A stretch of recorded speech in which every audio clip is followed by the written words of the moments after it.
कैसे हो dear students, hope आपकी पढ़ाई बहुत अच्छी चल रही होगी। तो हम इस वीडियो में करने वाले हैं चैप्टर नंबर 14 जो हमारा नेचुरल रिसोर्सेज क्लास 9 का जो भी है वीडियो, उसका हम एमसीक्यू लेके आए हैं। तो हम करने वाले हैं उसका एमसीक्यू का एक्सप्लेनेशन।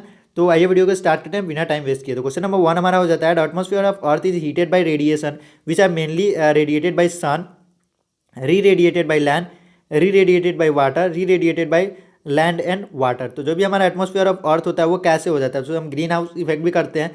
क्या होता है, जो भी सन की जो यूवी रेज आती है वो अर्थ पे होके एंड वो फिर रिफ्लेक्ट करती है। तो लेकिन बट हमारा एटमॉस्फेयर होता है उसे कैचअप कर लेता है एंड उसे बाहर नहीं जाने देता है।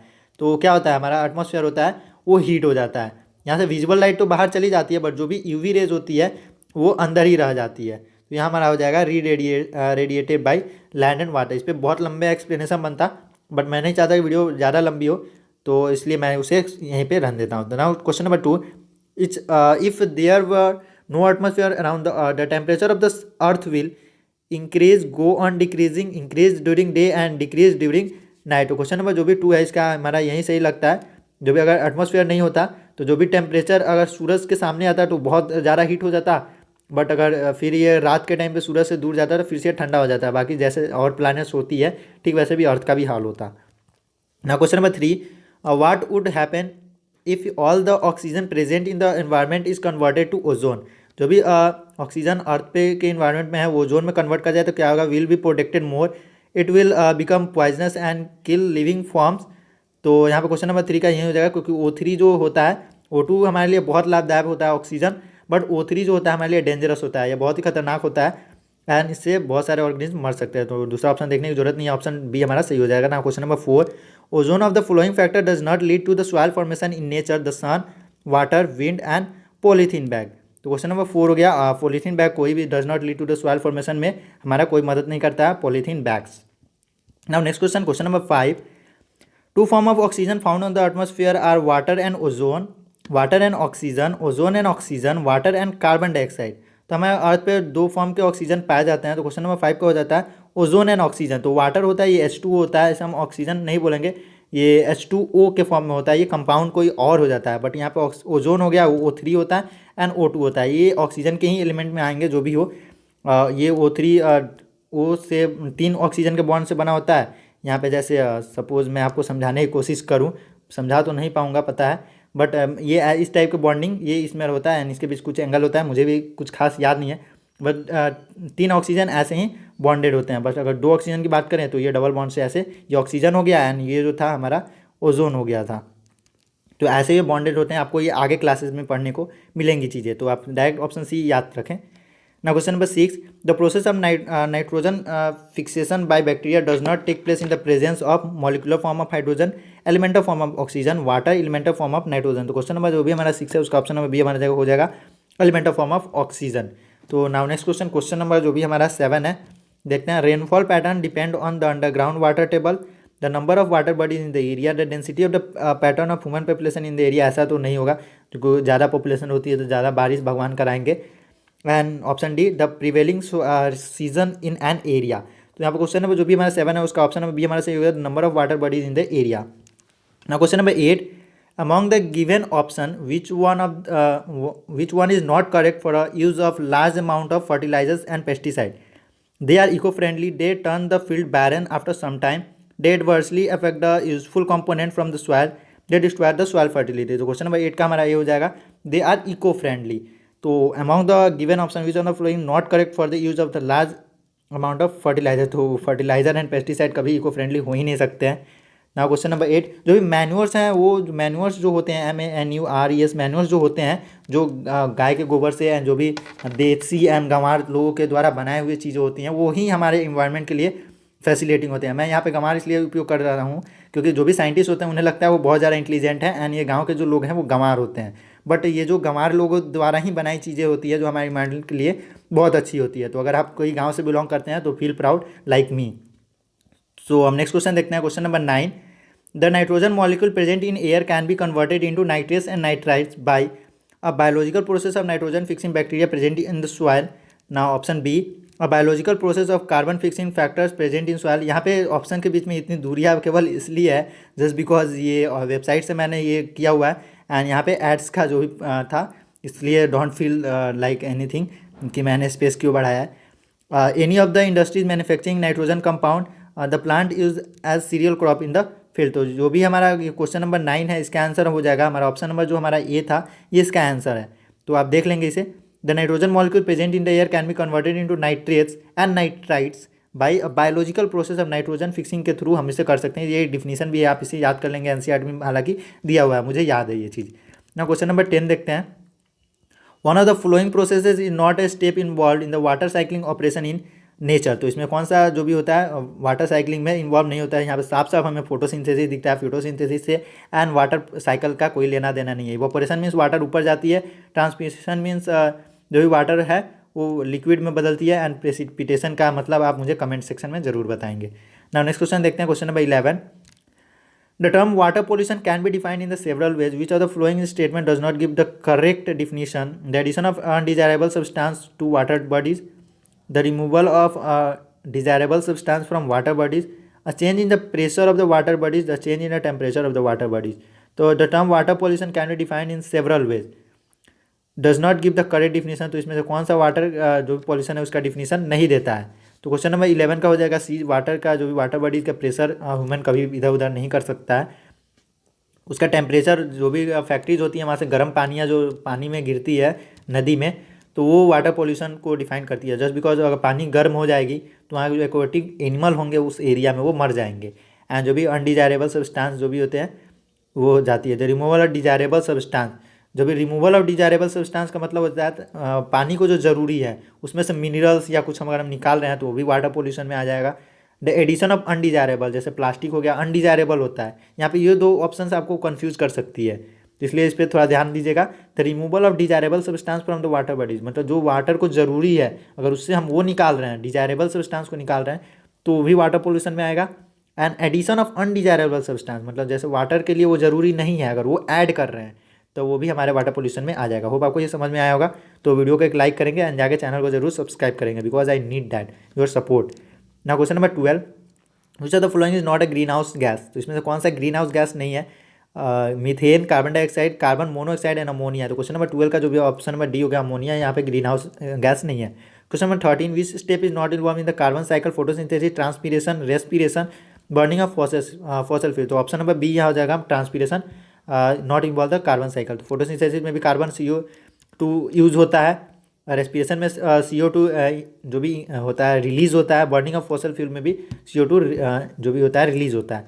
ना question number 14, ozone hole means a large size hole in the ozone layer, thinning of ozone layer, small hole scattered on the ozone layer, thickening of ozone in the ozone layer. तो आपको सारे जो option है वो confuse कर सकती है। मैं इसका सही आंसर बताता हूँ, thinning of the ozone layer. ऐसा नहीं है कि इस एरिया में ओजोन नहीं है, क्योंकि ऐसा कोई मतलब चारों तरफ ओजोन रहे एंड यहाँ पे ओजोन नहीं रहे, ऐसा कोई कॉन्सेप्ट नहीं बनता है। Just because ozone are the gases, and ऐसा कभी नहीं हो सकता है कि एक इतना दूर में गैस है एंड इतना दूर में गैस नहीं है। गैस जब भी होगी वो डिफ्यूज़ हो जाती है, चारों तरफ फैल जाती है।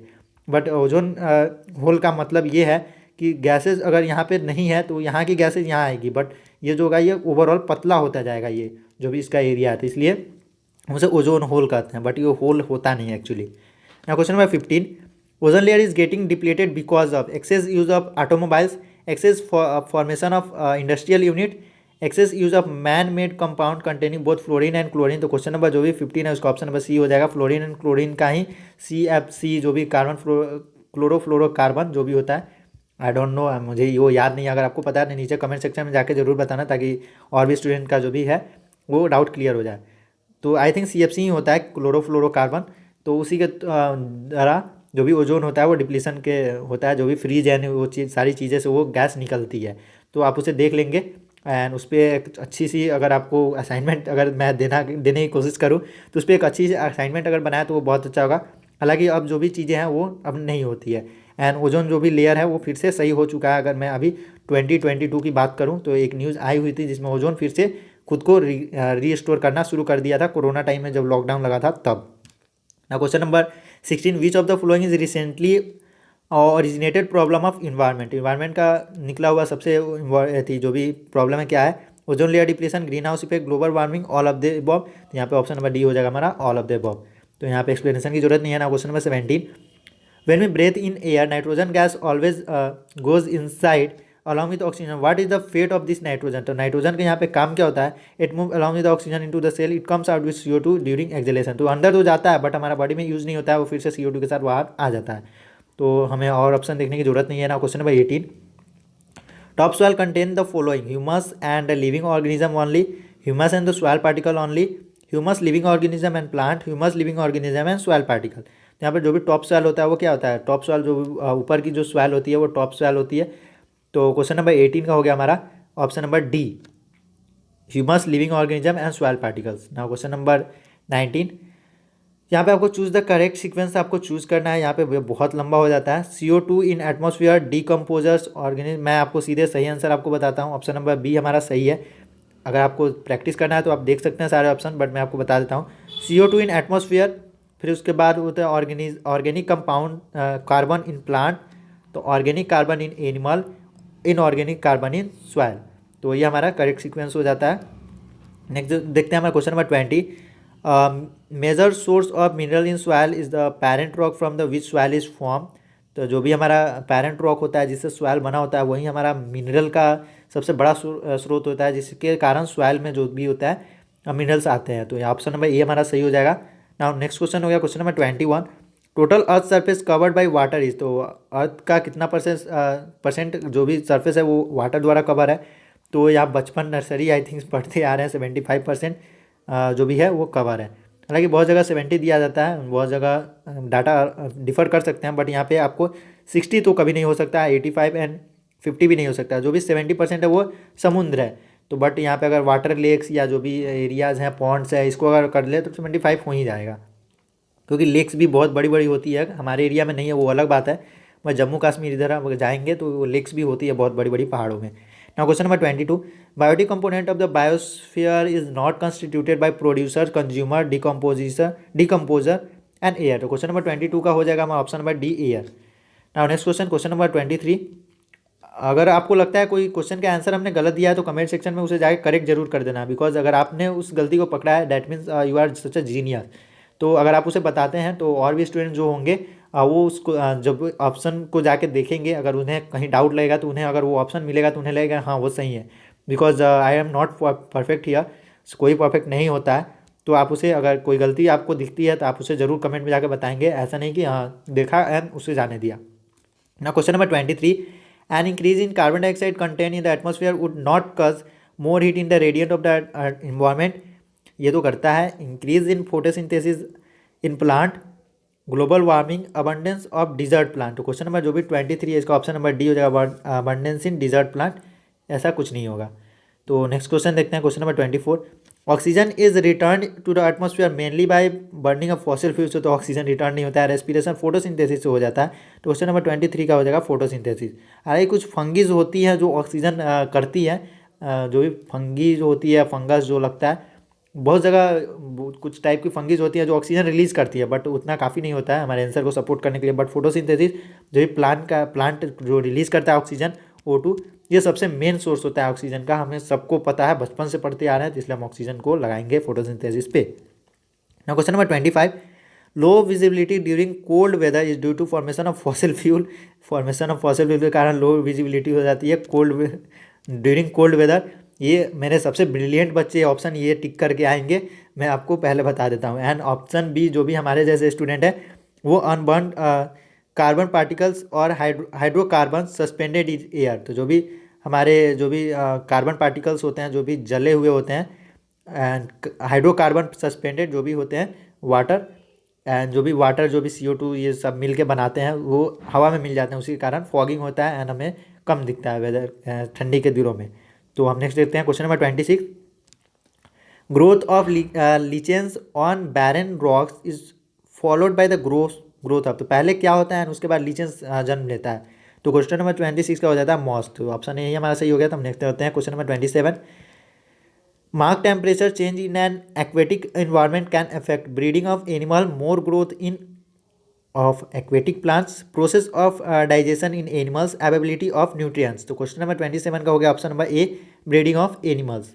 तो now next question, question number 28, soil erosion can be prevented by. तो सॉइल इरोजन हम कैसे प्रिवेंट कर सकते हैं? Raising forest, deformation, excessive use of fertiliser and over grazing by animals से हम सॉइल इरोजन को प्रिवेंट कर सकते हैं। ये बहुत अच्छी चीज़ है, ये सारे बच्चे जरूर करेंगे। बट क्वेश्चन नंबर 28 का आंसर हो जाएगा रेजिंग फॉरेस्ट। फॉरेस्ट जो होते हैं, फॉरेस्ट अगर हम लगाएंगे तो सॉइल इरोजन इससे कम होता है, बिकॉज फॉरेस्ट की जो रूट्स होती हैं वो सॉइल को बाइंड अप कर देती है। एंड फॉरेस्ट जो होता है एयर फ्लो को भी रोकता है। तो यहाँ पे आपको एक तीर से दो निशाने आपने लगाना सुना ही होगा। तो एयर फ्लो अगर स्लो हो जाता है, अगर हवा का जो भी फ्लो है वो स्लो होता है, तो वाटर जो भी सॉइल इरोजन है वो नहीं होता है। एंड जो भी अगर रूट्स अगर सॉइल को पकड़ लेती हैं वहाँ भी सॉइल इरोजन होने का चांस ही नहीं है। तो नेक्स्ट क्वेश्चन देखते हैं, question number 29। What happens when rain falls on soil without vegetarian cover. तो जो भी वेजिटेरियन कवर का मतलब वेजिटेशनल कवर, तो डैट मीन्स जो भी प्लांट्स हैं अगर उसके बिना कवर के, मीन्स जो भी खुले मैदान है वहाँ पे अगर वाटर गिरती है तो क्या होगा, rain water percolates in soil efficiently. Rain water cause loss of soil surface soil. तो क्वेश्चन नंबर 29 का बी हमारा सही आंसर हो जाता है। नाउ नेक्स्ट क्वेश्चन, एंड ये हमारा लास्ट क्वेश्चन है, question number 13। Oxygen is harmful for ferns, nitrogen fixing bacterias, charas and mango tree. तो देखिए स्टूडेंट, हमने क्वेश्चन 30 को कर लिया है एंड मैं इसके आंसर मैं बता रहा हूँ अभी। उससे पहले मैं आपको बता दूँ, ये वीडियो मैं देखिए मैं किस परसेंटेज पे वीडियो बना रहा हूँ। तो आपका एक सब्सक्राइब तो ज़रूर बनता है, तो आप वीडियो को नीचे जाकर सब्सक्राइब जरूर करें एंड हमारी मेहनत को सपोर्ट जरूर करें। जिस बिकॉज मैं यहाँ पे 2 घंटे से बैठ के वीडियोस बना रहा हूँ जस्ट बिकॉज ऑफ यू। तो यहाँ पे जो भी क्वेश्चन नंबर 30 है उसका आंसर नंबर बी हमारा सही होता है। अगर आपने और भी वीडियोस को नहीं देखा तो आप नीचे डिस्क्रिप्शन में चले जाइए, वहाँ पे आपको चैप्टर बाई चैप्टर लिंक दे दी गई है। वहाँ पे बस आपको एक क्लिक पे आपको वहाँ पे वीडियो अवेलेबल है। अगर आपको वो भी नहीं लगता है तो हमारे चैनल पे चले जाइए, वहाँ पे प्लेलिस्ट पे आपको सारी वीडियोस मिल जाएंगी, तो आप वहाँ से जाके देख सकते हैं। होप आपको वीडियो अच्छा लगा, तो होप आपकी पढ़ाई भी बहुत अच्छी चल रही होगी। तब तक के लिए पढ़ते रहिए, खेलते रहिए एंड मस्ती करते रहिए एंड वीडियो को लाइक करके जाना। Till then take care and bye bye.